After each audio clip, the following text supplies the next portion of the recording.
प्रिय विद्यार्थिनः, नमो नमः।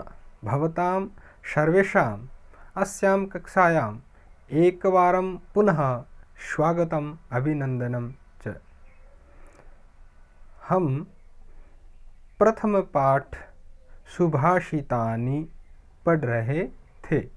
सुभाषित का अर्थ होता है सुंदर वचन।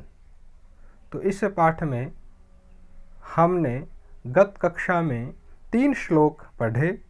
आइए अब हम चौथा पद्य पढ़ते हैं। आइए सर्वप्रथम हम सस्वर वाचन का प्रयास करते हैं।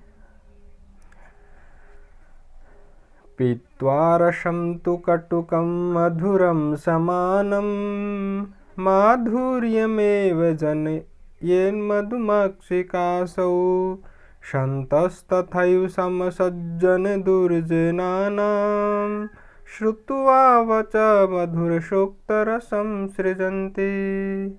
श्रुत्वा वच मधुरसूक्तरसं सृजन्ति। सबसे पहले हम एक एक पद का अर्थ जानते हैं और फिर देखते हैं। पीत्वा पीकर, रसम रस को, तु तो, कटुकम कड़वे, मधुरम मधुर मीठा, समानम समान रूप से, माधुर्यम एव माधुर्य को ही, माधुर्य यानी मधुरता, यहाँ पे शहद को कहा गया है। जनयेत जन्म देती है, पैदा करती है, निर्माण करती है, बनाती है। मधुमक्षिका मधुमक्खी, असौ यह, अर्थात मधुमक्खी कड़वे और मधुर रस को समान रूप से पीकर के माधुर्य को ही बनाती है, माधुर्य का ही निर्माण करती है। एक मधुमक्खी जो होती है, मधुमक्षिका जो होती है, वो चाहे पुष्पों से कड़वा रस पिए भले ही मीठा रस पिए, दोनों ही प्रकार के रसों को पी करके समान रूप से पी करके शहद का निर्माण ही करती हैं। ठीक उसी प्रकार संत लोग भी, सज्जन पुरुष भी, महापुरुष भी तथैव वैसे ही सम सज्जन दुर्जना नाम, सज्जनों और दुर्जनों की समान रूप से वचः वाणी को श्रुत्वा सुन करके मधुर सुक्त रसम सृजन्ति, मधुर सुक्त वचनों का सृजन करते हैं, निर्माण करते हैं, अर्थात सदैव मधुर ही बोलते हैं। इस पद्य में, इस श्लोक में महापुरुषों की महिमा का वर्णन किया गया है कि जिस प्रकार एक मधुमक्खी कड़वे या मधुर रस को समान रूप से पी करके हमेशा शहद ही बनाती है, शहद ही निर्माण करती है, शहद का निर्माण करती है। ठीक उसी प्रकार तथैव वैसे ही संत जो लोग होते हैं, सज्जन जो पुरुष होते हैं, वो चाहे सज्जनों की या दुर्जनों की वाणी सुन करके, यानी उन्हें चाहे कोई भला कहें चाहे बुरा कहें, उनके सामने चाहे कोई भी कैसे भी बोलें, वो हमेशा अपने मुख से मधुर सुक्त रस का ही सृजन करते हैं। कहने का मतलब वे हमेशा मीठा ही बोलते हैं, मधुर वाणी ही बोलते हैं। ऐसा नहीं कि उन्होंने किसी से कुछ गलत सुन लिया, गाली सुन ली तो वो भी गाली देने लगे, ऐसा नहीं होता। तो प्रिय बच्चों, इस श्लोक के माध्यम से हमें ये सीखना है कि हमें भी सदैव मधुर ही बोलना चाहिए। आइए अब हम अगले पद्यांश की ओर बढ़ते हैं। विहाय पौरुषं यो हि दैवमेवावलम्बते प्रासादसिंहवत् तस्य मूर्धनि तिष्ठन्ति वायसा। प्रिय बच्चों, इस पद्यांश में हमें पुरुषार्थ करने की प्रेरणा दी गई है। आइए देखते हैं। विहाय छोड़ करके, त्याग करके, पौरुषम पुरुषार्थ को, मेहनत को, परिश्रम को त्याग करके, यो यह यानी जो मनुष्य ही निश्चित रूपेण दैवम अवलंबते, दैव का सहारा लेता है, भाग्य के भरोसे बैठा रहता है, वह प्रासाद सिंहवत, प्रासाद कहते हैं महल को, सिंहवत शेर की तरह, एक प्रासाद के, एक महल के बाहर जो सिंह की, शेर की जो मूर्तियां बनाई होती हैं, उसके समान तस्य, उस मनुष्य के भी, किस मनुष्य के, जो केवल भाग्य के भरोसे बैठा रहता है, उस मनुष्य के मूर्धनि सिर पर, मस्तक पर वायसाह तिष्ठन्ति, कौवे बैठे रहते हैं। अर्थात कि यह मनुष्य, जो व्यक्ति पुरुषार्थ को छोड़ करके केवल दैव के भरोसे, भाग्य के भरोसे बैठा रहता है, अर्थात जो अपनी समस्त प्रकार की इच्छा शक्तियाँ त्याग करके केवल भाग्य भरोसे रहता है, वो मनुष्य ठीक उसके प्रकार है जो महल के बाहर एक सिंह होता है, यानी शेर की जो मूर्ति बनाई होती है, उस पे जो कौवे हैं वो मंडराते रहते हैं। कौवे उसको चारों ओर से घेरे हुए होते हैं, लेकिन वो पराक्रमहीन होने के कारण, पुरुषार्थहीन होने के कारण कुछ नहीं कर सकता। ठीक उसी प्रकार जो मनुष्य केवल भाग्य के भरोसे बैठा रहता है, पुरुषार्थ नहीं करता है, उसके सिर पर कौवे जो हैं, वाइस जो हैं, वो बैठे रहते हैं। यहाँ कौवे बैठने का मतलब है उसका कोई प्रभाव नहीं होता, वो एक कायर की भांति दुर्जन लोगों से घिरा हुआ रहता है, कुछ कर नहीं पाता है, केवल भाग्य के भरोसे रहता है। तो प्रिय बच्चों, हमें यह सीख दी गई है इस पद्य के माध्यम से कि हमें केवल पुरुषार्थ ही करना चाहिए।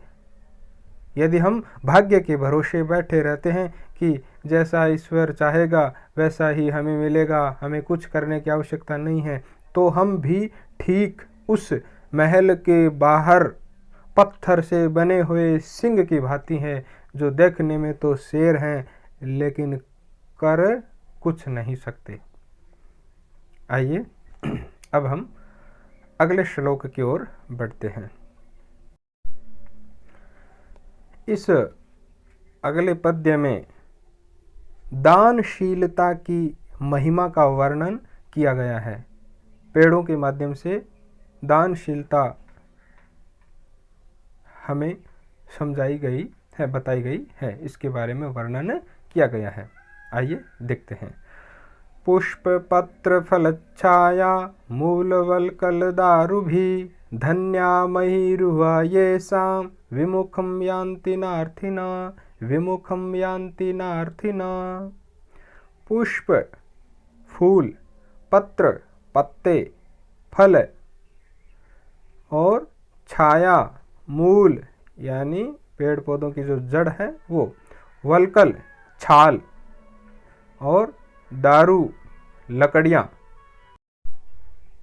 अर्थात फूलों से, पत्तों से, फलों से छाया, मूल, छाल, लकड़ियों आदि से युक्त जो महीरुहा है, अर्थात जो वृक्ष हैं, महीरुहा यानी वृक्ष हैं, वो धन्याः धन्य हैं, बड़े ही भाग्यशाली है।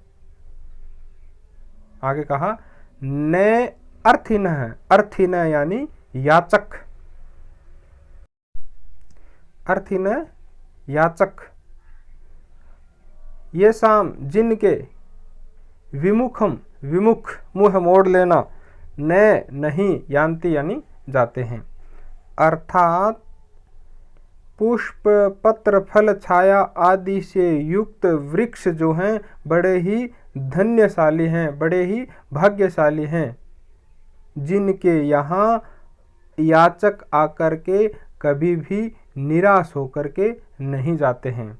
अर्थात याचक यदि एक वृक्ष के पास जाएं तो उन्हें पुष्प पत्र फल छाया आदि कुछ न कुछ उनसे मिलता ही मिलता है, वो कभी भी वृक्षों से निराश होकर के नहीं लौटते हैं।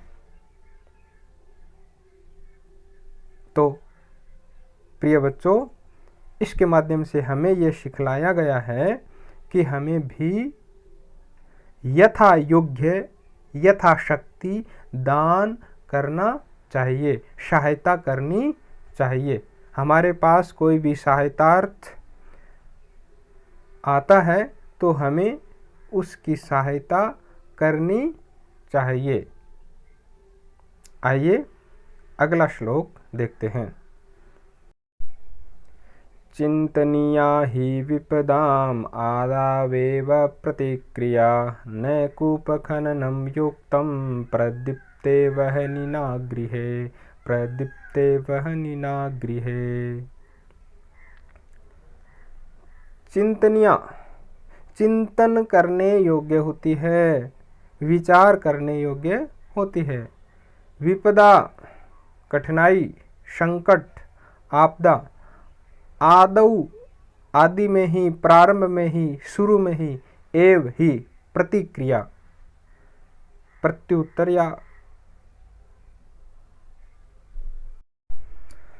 उपाय समाधान, न नहीं कूप खननम कुएं का खोदना, युक्तम युक्त होता उपयुक्त होता है, प्रदीप्ते जल जाने पर, वहनिना अग्नि के, गृहे घर में। आइए देखते हैं।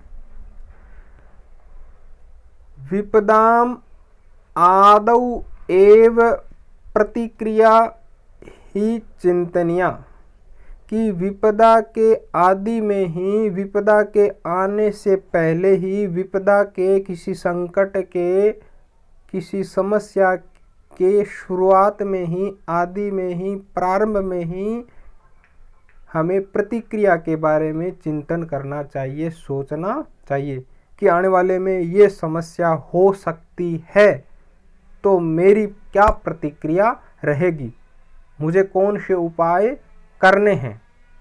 ये इसके बारे में हमें पहले ही विचार कर लेना चाहिए, चिंतन कर लेना चाहिए। फिर आगे कहा कि गृहे प्रदीप्ते वहनिना, घर में अग्नि के प्रदीप्त हो जाने पर, घर में आग लग जाने पर, कूप खननम युक्तम न, कुआं खोदना युक्त नहीं होता।